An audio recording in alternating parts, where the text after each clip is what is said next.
Aloha friends, and welcome to this special Utah edition of What's Cooking with Beth. So as you know, I love to travel, and I've chosen 5 weeks out of this summer of 2022 to spend some time in southern Utah. So I'm excited to be here. The house is lovely. I'm in the kitchen now where I'm staying, and I've been doing some research to figure out what types of food are popular in Utah. It was a really thin list, and to be honest, kind of boring.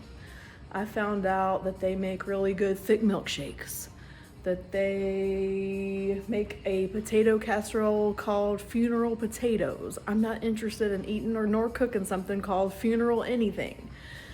So let me also explain my wardrobe. Did you know that Utah is the Beehive state? And I've made a little tablescape here just to showcase how fun being in the Beehive state is. But honestly, when it comes to the food scene, it's been kind of lacking until I found a little bit of hope of something that I might be interested in making, and that's the Utah style scone. They call it a scone. It's not anything close to what you would consider a traditional scone, but that's what they call it here, and that's what we're gonna make today. So in my experience, I've never made these, but look at this yeast. I went ahead and got started. Look how puffy it is. I mean, it is puffed up. It's like ready to go. The recipe called for 3 tablespoons of warm water, 1 tablespoon of yeast. I mean, this thing is like thick. It's like literally not even moving. This is insane. It was literally water and 1 tablespoon of yeast, which I actually brought with me. I had all the ingredients with me that I needed to make this. It needed to rise for 10 minutes, so I went ahead and gave it a 5-minute start before I, got on with you guys because I didn't want to bore you to death. But now it's kind of ready to go, so I'm going to mix it with the rest of what the ingredient says. But like I was saying, this recipe really reminds me more of a New Mexico sopapilla and maybe a long stretch like a beignet. But it's going to be delicious. It's a fried bread. We're gonna make the basic dough here with the yeast. That's our rising agent. Basic ingredients: 1 egg, flour, oil, sugar, and I have a little bit of toppings that we can choose from later. Powdered sugar. This is actually a homemade peach jelly that my friend Kendra made. I brought from Kentucky, and a local creamed honey, which I think will be fabulous since we're trying to go with a Utah theme here. So I'm ready to go ahead and just put this thing together. So I'm gonna be mixing 1 cup of hot water. It was supposed to be with white sugar, which I didn't have, but I did travel with sugar in the raw. So that's what we're gonna do today. So I really wanna mix my hot water with the sugar in the raw before I add the oil and the salt, which I'm also gonna do because I want that sugar to have a little bit of time to dissolve. So let me get my hot water off of the stove. Just a minute. So I am excited. I'm gonna put this together, and then we'll have to take a little break because this dough needs to rise for about 30 minutes. So I'm not gonna hold you guys on the line for 30 minutes while I wait for this dough, but we'll just take a break. Magic of filming. We'll be back when I'm ready to fry our individual dough. So there's 1 cup of hot water, and I'm gonna put 1/4 cup of the sugar in a raw, let it go ahead and dissolve a little bit. And then I'm gonna add 1/3 cup of oil and a teaspoon of salt to this mix. So I guess I need to let you see what I'm doing over here. So I got the water and the sugar, making that base. I did put a little pinch of sugar in this yeast mix as well. I mean, look at this. It's puffing up like big time. I just can't believe it. Just because the sugar gives that yeast something to grow on, it gives it something to eat. So I got that in there, and I'm gonna do a 1/3 cup of oil, and I did bring some avocado oil, so I think that's what I'm gonna use. I have some veggie oil that I'll use to fry it in, but let me grab the avocado oil for the recipe itself. I like using avocado oil in my cooking and even to cook with because it does well in a high heat. So frying in avocado oil is also good. I wanna make sure I got the right 1/3, yeah? Okay, so that went in there. My sugar looks nice and dissolved. My oil is in there. And now I'm going to add 1 teaspoon of salt. Come on, salt. Actually, that's about 1/2. I'm gonna grab my pink salt to finish off this recipe. I have the pink salt currently stored with my popcorn station. I brought a popcorn maker, popcorn holders, little boxes to eat your popcorn out of. Got my pink salt. I brought little photo props with popcorn stuff on them. I mean, I'm a party on wheels, basically, people. I came to Utah not even realizing this was the Beehive state, but fully prepared for a bee party. Earrings, yes, please don't let those go unnoticed. So I was more prepared for this party than I even realized. I was just gonna have fun with the whole bee party thing, but then I'm here at the Beehive state and I'm just feeling like I'm totally fitting in. So I have the oil, I have the salt, I have the sugar, and I have the water. Now, it wants me to beat 1 egg. So I'm gonna put the egg in one of these cups that I've already used. I'll do the 1/4 cup because it's the cleanest because it just had sugar in it, so it didn't really stick. That oil stuck a little bit on that 1/3 cup. I'm gonna beat this egg, and then I'm gonna mix it in with my yeast. I'm gonna grab a fork. So the yeast, you don't wanna add dry yeast to water that's too hot. So it just asked me to add it to 3 tablespoons of warm water. And then I put my water in the microwave just to warm it up, and it was actually a little too warm. I was a little nervous about it, so I had to give my water some time to cool off before I actually put my yeast in there, because if you add your active yeast to water that's too hot, it's gonna kill it. It's no longer gonna be alive. Hello, this is definitely alive. Look how puffy this is. It's like total puffness. So now, why did the recipe ask me to put the egg inside of this yeast mixture? Well, my thought is that this yeast mixture is a little bit cooler than this hot boiling water that I just now put together with the oil and sugar. And if I would have put the egg into that, it probably was gonna scramble the egg, which we don't want. So now here we are. I've got my active yeast mixed with the egg now, and I'm gonna go ahead and put it in here. I'm gonna grab a spatula too so I can make sure I don't miss out on any of this good rising agent. So now that the egg is combined in here, there's no really chance of it gonna scramble. It's already been mixed. I'm gonna get all this goodness in there, all that yeasty amazingness. It's gonna give this a great texture. It's just gonna puff up when we fry it. So now all this is together, and my last step is to add 3.5 cups of flour.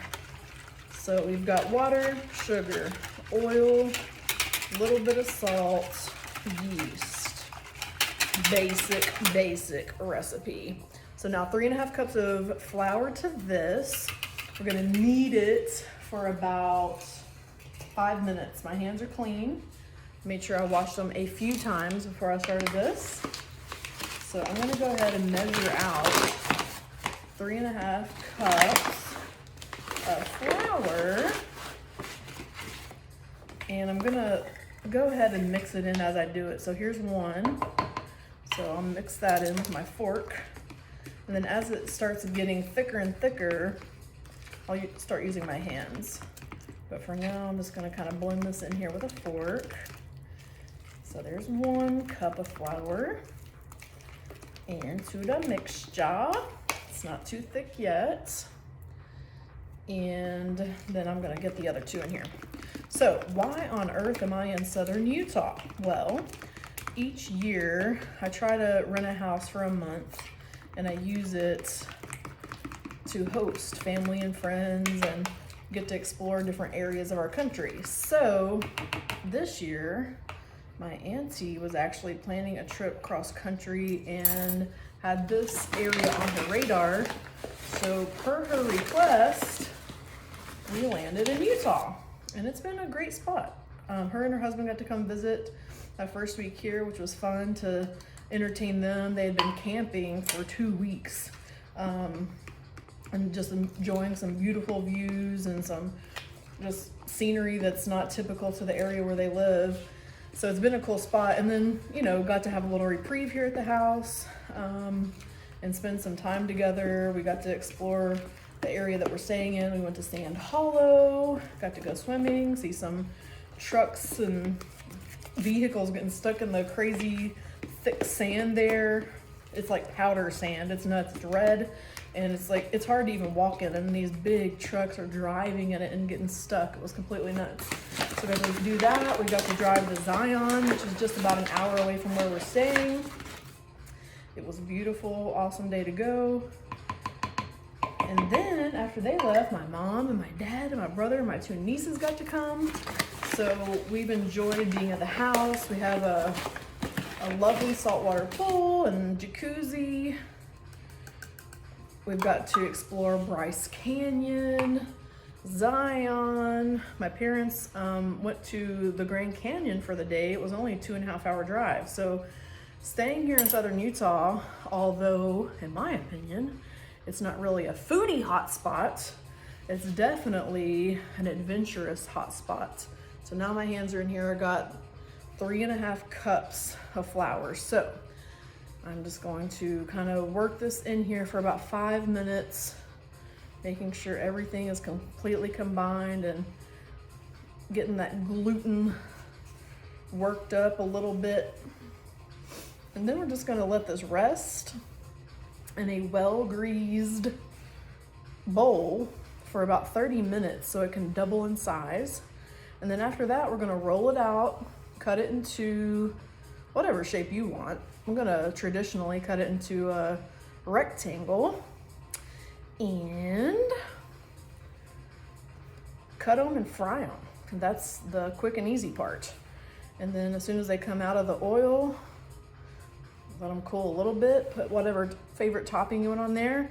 I mean, honestly, honey is gonna have to be the go-to if we really wanna stick to something local. And the honey is local that I have. So, I mean, why not have the full Utah experience? If we're doing the fried scone, we might as well go ahead and use the local honey to garnish it with. I really don't think without the honey or the powdered sugar or the jelly, this is not gonna be too sweet. It just has a 1/4 cup of sugar in the entire recipe, and probably more than anything, that's serving as something for the yeast to grow on. So it's not really a super sweet dough, but it's gonna be good. All right, so I kind of got this together. It's pretty elasticy. So now I have an extra bowl, and I did purchase some sprayable olive oil from Home Goods I found locally here. I do like to shop. It's a TJ Maxx Home Goods combo. So organic olive oil. Use my yucky hands to just spray this next bowl. Get it nice and ready. Boing. Got my dough in here now. So this is my grease bowl I just sprayed down. It wanted me to flip the dough once because I just plopped it down on that grease surface. So now if I roll it over, that grease surface will also be on the top. So that's it. This bowl has been sprayed. It has enough olive oil, so it's not really gonna stick to the sides or anything. This is what the dough looks like currently. And now we're gonna take a little break, 30 minutes from now, This should be doubled in size. We'll come take a look at it and then we'll cut and fry. Stay tuned. Okay friends, we're back. It has been about 30 minutes for our dough to rise. And now we're ready to cook. And I got into this habit. This is hilarious to me. I'm gonna punch this dough down a little bit. Look at this, it's just so fun. It's not sticky anymore, it's not getting on my hands. It's just perfect. So the directions say for me to divide this into 12 little balls. Each ball is going to be rolled out. I'm gonna try to do this half and half. So I wanna look at what I got. And then we can just, you know, divide it into 2, and then from each of one of these little balls, we'll do 6. All right, I feel like that's about half. So now we're gonna put this in half again, and then we'll do 3 and 3. So I got in this crazy habit when I first started my business.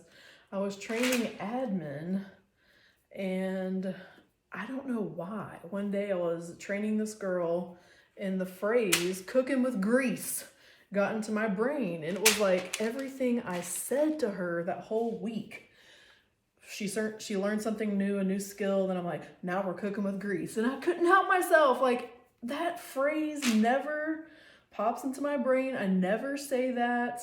But that day, for some reason, I'm going to borrow a little bit of pinch from this because it's a little big and this is a little small. Now we're even. I mean, I couldn't help myself. Every little thing I said was like, now we're cooking with grease. So literally today, we're gonna be cooking with hot oil, so grease, whatever. So I have the oil warming on the stove. I just use veggie oil for frying. And we're gonna be frying these on like a medium-high heat. It's gas that I'm working with today. So get these divided out. And then I want us to roll them into flat little discs.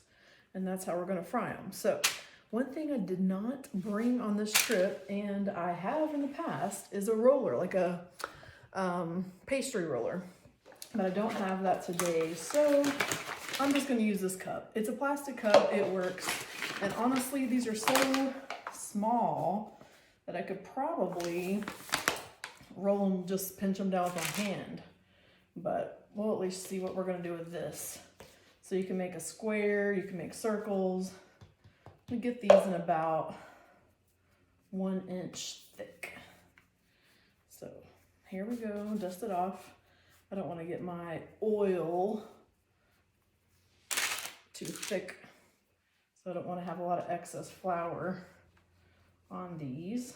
I'm just gonna roll them out a little bit. And then we're gonna have little fried scones, Utah style. So I'll do about 3 of these just for you guys to get to watch me, see how they turn out. And then we'll put some honey on there, some powdered sugar. We're gonna have a good old time. So let's start with those, and I'll bring you over here with me to the hot oil. So here we go. Oh, this brings me to another point. The Dutch oven is the favorite cooking tool of Utah, or official, or whatever you want to say. I traveled with my own Dutch oven, same as I traveled with all my bee stuff, and got here and just learned that I'm in with the crowd. Who knew that their thing was Dutch ovens? But I brought my own. Who knew that they were the Beehive state? I didn't know before I got here. But I was ready. So this grease is hot. It's on medium. So I just want you to get a little bit closer so you can see how these are gonna pop when I get them in there. So here we go.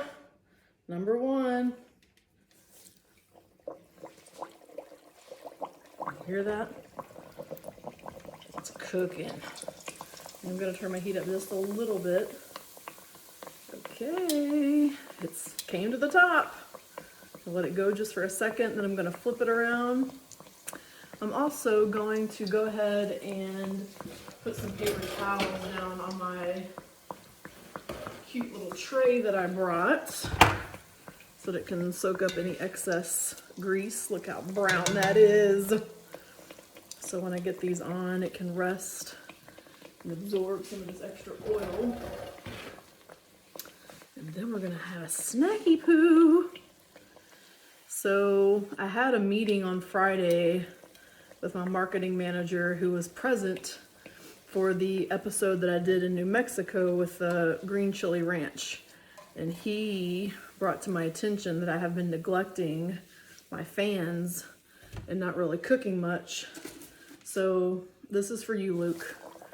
We're doing a new cooking episode just for you. So while that one's going, whoops, oh, it came to the top. Now I can kind of see why it's so important to get these pretty thin, because they're thick, but look at this. Oh my goodness. It's a little hot right now, so I don't want to touch it too much. But this is all the way. It's dense. Look at that. I can see where it's a little bit different than a sopapilla. It's not as fluffy and airy as a sopapilla, but it still looks amazing. I don't want to take a bite without my honey and stuff on there, but it's really warm. So let's get this last one cooked, and then I'll go over to my toppings bar and we'll hook these up. So I got that one really good and brown on one side. Just flipped it over to get the other side. Let that cook for a few minutes. There is this one that I just cut. It's not raw at all. It's yummy. Not too sweet. I'm trying to think of what it tastes like. It's interesting. I really need to think about this. Okay. I'm going to take this out of the heat. I'm actually going to go ahead and turn this off because I want to spend some time now with our toppings. I'm going to grab a few spoons, a little knife, and I'm just going to carry these over so we can taste it with honey. Dust it with a little bit of powdered sugar. Oops, so let's get this going down here. Okay, so here we are. This is what they ended up looking like. Yum. They are a little warm, so that's a good time for me to add this whipped honey from Floa. It's creamed honey. I believe it came from Logan, Utah. So this is a local ingredient, and I'll go ahead and put it on this one that I've already cut. It's not as hot as that one fresh from the grease, but here we go. Logan honey on my Utah scone.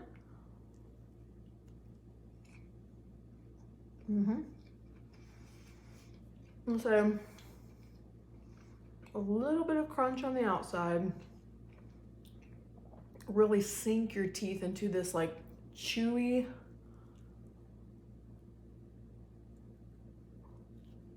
it's not stringy, not too airy, and the honey's starting to get a little bit melted, but it's adding the perfect sweetness to this dense kind of fried bread Utah scone treat.